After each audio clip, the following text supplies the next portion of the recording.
এবার আপনাদের সরাসরি নিয়ে চলে যাব ভবানীপুর শীতলা মন্দিরে। সেখানে পুজোর উদ্বোধন করছেন মুখ্যমন্ত্রী মমতা বন্দ্যোপাধ্যায়।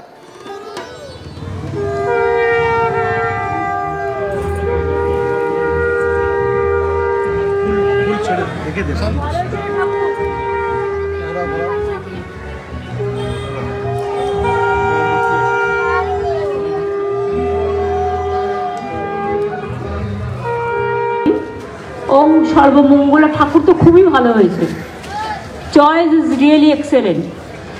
ওং সর্বমঙ্গলা মঙ্গলে শিবে সর্বার্থ সাধিকে শরণ্যেত্তম্বকে গৌরী নারায়ণে নমস্তুতে সৃষ্টিস্থিতি বিনাশানং শক্তিভূতে সনাতনী গুণশ্রয়ী গুণময়ী নারায়ণে নমস্তুতে শরণাগত দিনার্থ পরিত্রাণ পরায়ণে সর্বস্বার্থী হরে দেবী নারায়ণে নমস্তুতে।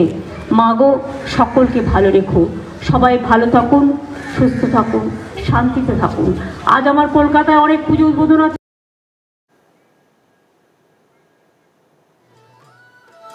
আকাশে বাতাসে শিউলি ফুলের গন্ধ জানান দিচ্ছে শারদোৎসবের আর মাত্র কয়েকদিন বাকি। তারপরেই ঢাকের তালে মুখরিত হবে বিভিন্ন পুজোর মণ্ডপ। পুরুষ ঢাকিদের পাশাপাশি সমান তালে ঢাকা বাজাচ্ছেন মহিলা ঢাকিরাও। সেরকমই ছবি দেখা গেল আরামবাগের বলরামপুরের দাসপাড়ায়। যাবতীয় বাধা বিপত্তি কাটিয়ে গুরু দিলীপ দাসের কাছে ঢাক বাজানোর তালিম নিয়েছেন গ্রামের মহিলারা।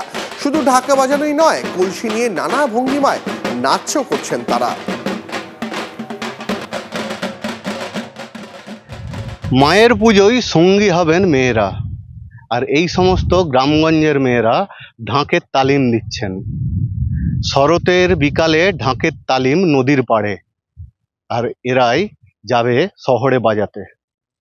আরামবাগ মহকুমা বন্যা কবলিত, খানাকুল ঘাটাল বিভিন্ন জায়গায় অর্ডারও ছিল, কিন্তু সেই সমস্ত অর্ডার ক্যান্সেল হয়ে গিয়েছে, যার ফলে চিন্তায় আছে এই সমস্ত মহিলারা। অনেকগুলি বাজনা এসেছে, মাস্টারমশাই অনেকগুলি যথারীতি বাজনা ধরেছেন।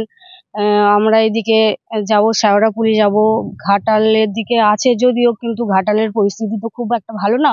ওদিক থেকে এখন আপাতত সেরকম খবর আসেনি, ক্যান্সেল হওয়ারই চিন্তা ভাবনা বেশি আছে আমাদের।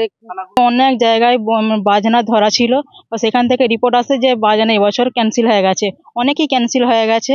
বা আমরা যে মায়ের মুখ চেয়ে বসে আছি যে আমাদেরকে আবার যেন দ্বিতীয়বার ডাকে, বা সেখানে পরিস্থিতিটা সামাল দিয়ে যেন আমাদেরকে আবার ডাকে, আমরা সেখানে আবার বেড়াতে যেতে পারবো। আমরা এই পুজোতে গিয়ে যেমন আনন্দটাও করি, তারপর পুজোটা শেষে যখন আমরা কিছু হাতে পয়সা পাই, আমরা পুজোর আগে ছেলেদেরকে কিছু কিনে দিতে পারি না ঠিক কথা, কিন্তু পুজোর পরে আমরা ঠিক ছেলেদেরকে কিছু পোশাক আশাক আমরা কিনে দিই যখন হাতে পয়সাটা পাই। আমাদের প্রত্যেকেই বাড়ির আর্থিক অবস্থা খুবই খারাপ, আমরা খাললে খেতে পাই।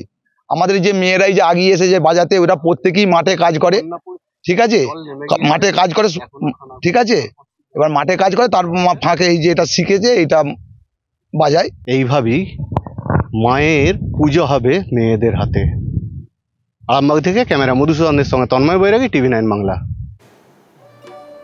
প্রাচীন রীতি মেনে আজও মহালয়ার পরের দিন থেকে শুরু হয় মহিষাদল রাজবাড়ির দুর্গাপুজো। আগে কেদারনাথ বদ্রীনাথ থেকে 108টি নীলপদ্ম নিয়ে এসে পুজো করা হতো। মহাষ্টমী তিথিতে রাজবাড়িতে কামান দাগারও প্রচলন ছিল, তবে এখন আর সেসব কিছুই হয় না। তবে প্রাচীন ঐতিহ্য এবং আচার উপাচার মেনেই চলে মাতৃ আরাধনা। 1778-এ রাজা আনন্দলাল উপাধ্যায়ের স্ত্রী রানী জানকী মহিষাদল রাজপরিবারে দুর্গাপুজোর সূচনা করেন। রাজবাড়ির দুর্গাপুজো উপলক্ষে আনন্দে মেতে ওঠেন গ্রামবাসীরা। এক সময় নীল পদ্ম আসতো ইউপি থেকে, সেই পদ্ম দিয়ে পুজো হতো, তো সেই এখন আর সম্ভব না, এখন লোকাল ফুল দিয়ে হয়। এক সময় সপ্তমীর দিন 7 মণ চালের ভোগ হতো, অষ্টমীর দিন 8 মণ চালের ভোগ হতো, নবমীর দিন 9 মণ চালের ভোগ হতো, কিন্তু সেগুলো এখন আর অতটা বিস্তারিত সম্ভব না। সময়ের সঙ্গে অনেক কিছু বদলে গেছে, মানুষকে অ্যাডজাস্ট করে চলতে হয়। তো আমরা এই প্রজন্ম যতটা পাচ্ছি আমরা এই ঐতিহ্যকে ধরে রাখার চেষ্টা করছি।